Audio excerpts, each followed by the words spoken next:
Imagine you're standing in the middle of this totally crowded, well-lit room, Okay, I'm picturing it. and you are just screaming at the top of your lungs because, I mean, something is physically crushing your chest. Right, a complete nightmare scenario. Exactly. But nobody even turns their head. They just, keep sipping their coffee or checking their phones. Wow. And then the terrifying realization hits you. They aren't actually deliberately ignoring you. They literally lack the biological capacity to perceive the frequency of your scream. Oh man, that's just a profoundly unsettling image. It really is. You are experiencing total agony, and to them, the room is perfectly silent. Yeah, and it captures this very specific type of psychological horror that we rarely have the vocabulary to actually discuss. Right. We tend to just assume that if pain is severe enough, it's going to naturally command attention. Like we think suffering has this undeniable gravity to it. Which makes sense. I mean, that's what we're taught. Exactly. Yeah. But that assumes that people around you have the actual perceptual tools to recognize it in the first place. Which brings us to the very heart of today's deep dive. We are looking at this brilliant and honestly somewhat devastating piece of analysis. It really is heavy. It is. It's titled The Architecture of Isolation and the Refusal of Witness. And sitting at the absolute center of this paper is a poem. Just 6 lines. Yeah, it's incredibly short. It is stark, it is bare, and it's simply titled So Alone. Just reading the title kind of sets the mood. Yeah, it really does. And the mission for you listening today isn't to just do like a dry literary critique of some verses. Right, we're not doing a high school English class here. Exactly. We are using this text to examine the actual mechanics of acute, unresolvable pain.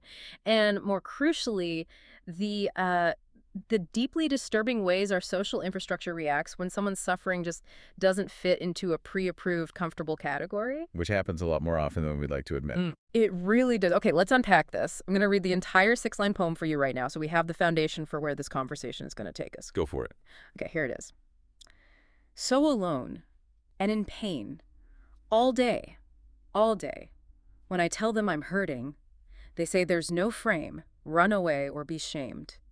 Man, it just leaves this very distinct, heavy silence in its wake, doesn't it? It really does. It's like the air gets sucked out of the room. Yeah.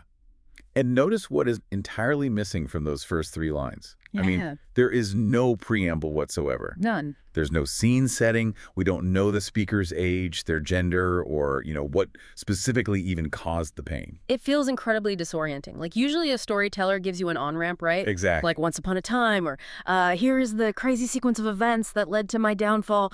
But this just drops you into a void. You're just instantly drowning in the middle of their reality. Yeah, it feels like walking into a movie theater halfway through the film, or like a record skipping on the exact same groove over and over. There's no build-up. What's fascinating here is the neurobiology behind that exact lack of an on-ramp. Wait, really? There's a biological reason for that. Oh, absolutely. The author of the analysis argues that the poem's structure actually mimics the physiological state of acute suffering. Okay, I'm listening. Break that down for me. So when a human being is experiencing profound, overwhelming trauma or pain, the brain literally shifts operations. The amygdala, which is, our threat detection center, Yeah. essentially hijacks the whole system. Right, the classic fight or flight response. Exactly. And when that happens, the prefrontal cortex starts to shut down. And that's the part of the brain responsible for complex narrative sequencing, high-level language, and like creating elegant metaphors. Oh, wow. So you literally lose the cognitive bandwidth to, like, cushion the experience for an audience. Precisely that. You're just thrashing in the water. You don't have the luxury of describing the temperature of the ocean to someone on the shore. That is such a vivid way to put it. You're just surviving. Right. And we see that neurobiological reality reflected in the author's dissection of the very first phrase of the poem, so alone. The text refers to this as exhausted grammar. Exhausted grammar. I really want to pause and chew on that phrase for a second because that is powerful. It's a great term. Because we use the word so all the time as a simple amplifier, right? Like, I'm so tired or I'm so hungry. Yeah, it's just filler, usually. But exhausted grammar implies something much heavier. It implies, like, a total depletion of resources. Exactly. It represents a static duration. Think about it. When pain is fresh, you invent new ways to describe it. You use similes. You're expressive. Right, like it feels like 1,000 needles. Exactly. But when isolation has been compounding for months or even years, the language degrades. The word so here isn't just an intensifier. It is a signal of surrender. Wow. Like they've just given up trying to explain it. Yeah, the speaker has run out of new adjectives. The grammar itself is literally too tired to decorate the pain anymore. That is haunting. And that biological lock-in you just described perfectly explains the pacing of the next line, too. All day, all Oh, day. absolutely. Because the repetition there is just suffocating. I feel like it really taps into how our perception of time completely warps depending on the type of pain we are in. Time is totally subjective in that state. Right. Like, if you break your leg, time seems to speed up in all the chaos. You've got ambulances, adrenaline, doctors rushing It's around. a flurry of action. But chronic pain or this unresolvable psychological isolation we're talking about, it does the exact opposite. Yeah, time becomes viscous. It thickens. Ciscus. The repetition of all day, isn't the poet just trying to emphasize a point so the reader gets it? It's an enactment of the looping reality of the sufferer. Because they can't escape it. Right. When your internal state doesn't change, the external markers of time just lose their meaning entirely.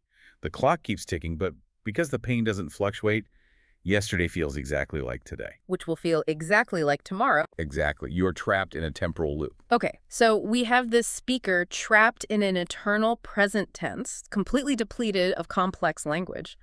But then the poem pivots. It does. There's a shift. The pressure of that isolation evidently builds to a point where they have to make a move. That- When I tell them I'm hurting, Which is a huge step. right, it takes an unbelievable amount of courage to reach out when you are in that state of cognitive and emotional depletion. It is this desperate bid for human connection. A bid that unfortunately is met with a deeply chilling response. They say there's no frame. Now, hold on. I have to push back on this a little bit. Okay, let's hear it. Because the analysis treats this specific response, this no frame thing, as the ultimate devastating blow. But look at it objectively for a second. Sure. If I reach out to a group of people and say, hey, I'm in agony, and they laugh in my face, or they tell me I'm worthless, that is active, malicious cruelty. Yes, right? that's direct aggression. That implies an intent to destroy me. But the response here, there's no frame. It sounds more like ignorance to me. It sounds like they just don't get it. So how can a lack of understanding possibly inflict a deeper wound than active, targeted malice? It is a profound question, honestly. And the answer really lies in what malice actually requires. Okay, what do you mean by that? Well, if a group laughs at you or insults you, they are, on a fundamental level, acknowledging your existence. Oh, wow. I didn't think of it that way. Right. They are acknowledging that you are standing in front of them claiming to be in pain. They might be rejecting your claim, sure, but the claim itself is visible to them. They see you, even if they're being awful. Exactly. The analysis introduces a term here that is crucial to understand this: ontological erasure.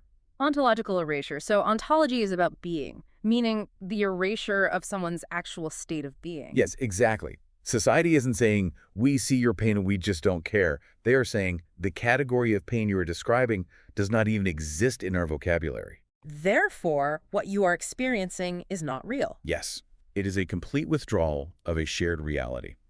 And the author pairs this with another heavy concept: epistemological abandonment. Okay, let's break that one down for the listener. Epistemology is the study of knowledge, right? Like how we know what we know. Correct. So what does it mean to be epistemologically abandoned? Think of it like this.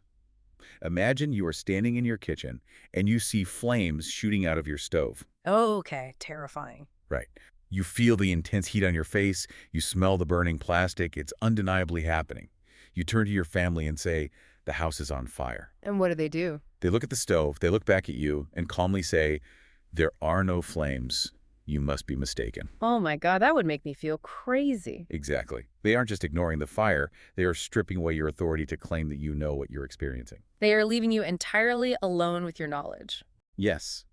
And over time, you won't just burn from the fire. You will actually start to lose your mind, completely doubting your own sensory inputs. So what does this all mean for you, the person listening right now? Because we often think of these philosophical terms, ontology, epistemology, in the abstract. But they're very real. They are. This happens in our real everyday lives. Like, think about profound medical gaslighting. Oh, that's a perfect example. Think about the patient, and let's be real. Often it's a woman or a person of color who knows something is deeply, fundamentally wrong inside their body. Right, they can feel it.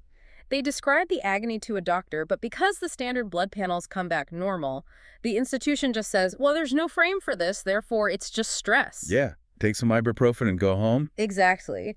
Or consider the psychological realm. Someone goes through a fundamental tectonic shift in their identity. Like what kind of shift? Maybe a quiet collapse of their faith, or this terrifying realization that the life they built is completely disconnected from who they actually are. Oh, yeah, that internal unspooling. Right. And they try to explain this profound grief to their friends, but because nobody physically died and nobody got divorced, the friends have no script for it. They don't know how to react. Exactly. Society demands that you translate your complex suffering into a recognizable, easily digestible format. And if you can't map your pain onto an existing template, the system just treats you as a malfunction, rather than a human being in need of help. Which creates a horrific compound wound, because the initial pain was bad enough. Right. But reaching out for a lifeline and having the world look at you blankly and say, we don't recognize the language you're screaming in, that is the secondary trauma that actually breaks the spirit. It's devastating. And that brings us perfectly to the inescapable trap of the poem's final line. Run away or be shamed. The impossible binary. When the collective refuses to provide a frame, the individual is backed into a corner with only two exits. See, I really struggle with the use of the word shame here, though. Why is that? Let's think about how we normally define shame. We usually view it as an internal moral compass, right? Sure. Like, if I lie to a friend or I steal something, I feel a burning sense of shame because I violated a moral code. It's the natural consequence of a bad action. That's the traditional view, yeah. But the speaker in this poem hasn't done anything wrong. They're a victim of pain who just asked for help. So how is shame functioning in this context, if not as some kind of moral failing? This raises such an important question about the hidden mechanics of society. Mm-hmm. The analysis forces us to separate shame from morality entirely in this instance. Okay, so if it's not moral, what is it? In this poem, shame is not an internal indicator of wrongdoing. It is being deployed as a social enforcement mechanism. Like a weapon used by the collective. Exactly. Anthropologically speaking, human groups prioritize cohesion and comfort above almost everything else. Keep the peace at all costs. Right. So if an individual introduces an unresolvable problem, a pain that the group has no frame to fix or understand, it creates major cognitive dissonance for the group. It makes them feel helpless. Helpless and deeply uncomfortable. So to alleviate their own discomfort, the group subconsciously shifts the burden. Instead of admitting their own shortcomings. Yes. Instead of admitting we lack the vocabulary to understand you, they project the failure onto the sufferer. They basically say, you are making us uncomfortable by insisting on this weird reality. Therefore, you must be defective. That is incredibly insidious. It literally weaponizes the victim's isolation against them. It does. And that leads directly to the binary choice. Run away or be shamed. The two terrible options. Right. You can choose self-erasure, meaning you run away, you hide the pain, you put on a fake smile and pretend everything is fine, just so the group will accept you back into the fold. Or you stand your ground, you insist that your pain is real, and you accept the severe social penalty of being ostracized and mortified by your peers. But notice the absolute tragedy of that choice. Yeah, it's a lose-lose. It really is, because the entire reason the speaker spoke up in the first place when I tell them I'm hurting was to bridge the gap of isolation. Yeah. They wanted human connection. Exactly. But the only two paths society offers them, hiding or becoming a pariah, both result in total, permanent isolation. The structure of the social response basically guarantees that the original need will never, ever be met. It is a complete dead end. It's a total dead end. And this is where the genius of the author's analysis really shines, I think, because they point out that the narrative dead end actually dictates the structural reality of the poem itself. Right. Let's look at the poem as a physical object on the page, because here's where it gets really interesting for me. Yeah, the form is key. You read that brutal line, run away or be shamed, and then nothing. It just ends. The poem just stops cold. There is no stanza break followed by a comforting resolution. There is no silver lining about resilience or, a realization that the speaker can find peace within themselves. Which is jarring for us, because as readers, we are totally conditioned to expect a payoff. We want the neat bow at the end. Exactly. We want the tension to resolve so we can close the book and feel okay about the world. So our initial instinct might be to look at this abrupt, jagged ending and think, well, the poet just gave up. This is a failure of craft. It feels unfinished. But the analysis argues the exact opposite, right? That this jaggedness is the very definition of integrity. Yes, absolutely. The formal sparseness mirrors that psychological depletion we talked about in the very beginning. If the speaker has no cognitive energy left for metaphors, they certainly don't have the energy to construct a fake philosophical resolution just to soothe the reader's anxiety. Right.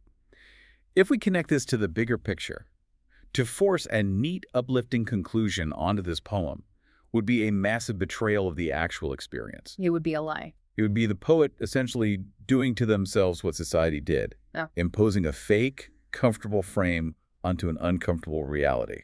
By refusing to resolve, the poem forces the reader to sit in the exact same discomfort and helplessness that the speaker is experiencing. It demands that you, the reader, finally become the witness the speaker never had. But there is a massive irony embedded in all of this, isn't there? A real paradox about the act of creating the poem in the first place. There really is. The narrative of the poem describes total defeat. It describes a world that successfully erased the speaker. Right. However, the actual physical existence of the poem proves the opposite. The very act of writing is a rebellion against that erasure. Because they materialized it. By putting ink on paper, they forced that invisible pain out into the physical world. Yes, the world said, "We have no frame for you." So the poet used 6 lines of exhausted grammar and built their own architecture. I love that phrase, built their own architecture. It's a tiny, bare room of a poem, but it is a frame.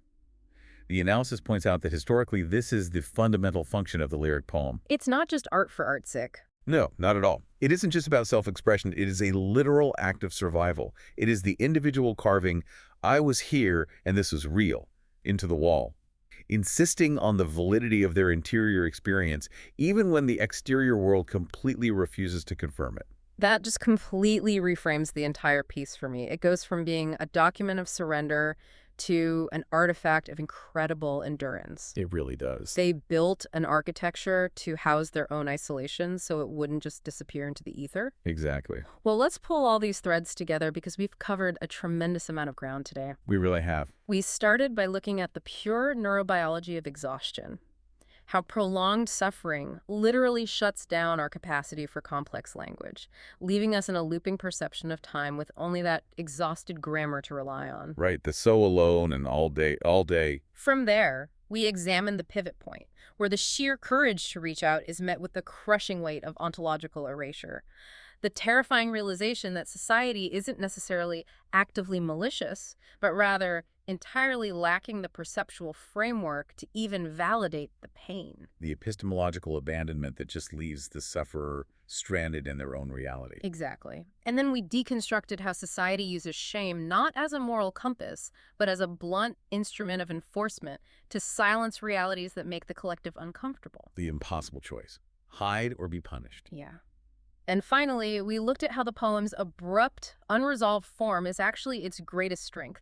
It serves as a permanent physical architecture built by the victim to house the very truth society tried to erase. Which I think leaves us with a critical and perhaps deeply uncomfortable question to consider for ourselves. Lay it on us. The central tragedy of this analysis is that the speaker was rendered invisible simply because the people around them lacked the proper vocabulary. So if our ability to recognize and validate someone else's suffering is strictly limited by the social scripts and the frames we've inherited, how much profound, agonizing pain are we walking past every single day? Just because we haven't been trained to hear the frequency of that scream. Yes.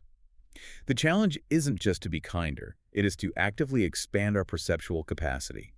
How do we begin the conscious, difficult work of building new, more complex frames for the people we care about? So that when they finally find the courage to say, "I'm hurting," they never again have to choose between self-erasure and social shame. man, it requires us to listen not just to what people are saying, but to the silences and the exhausted grammar underneath it all. You, listening right now, you are the society for someone else in your life. We all are. It is on all of us to ensure the architecture we build leaves enough room for realities we don't yet understand. Beautifully said. Thank you for joining us on this deep dive. Keep questioning the frames around you, stay curious, and we will catch you on the next one.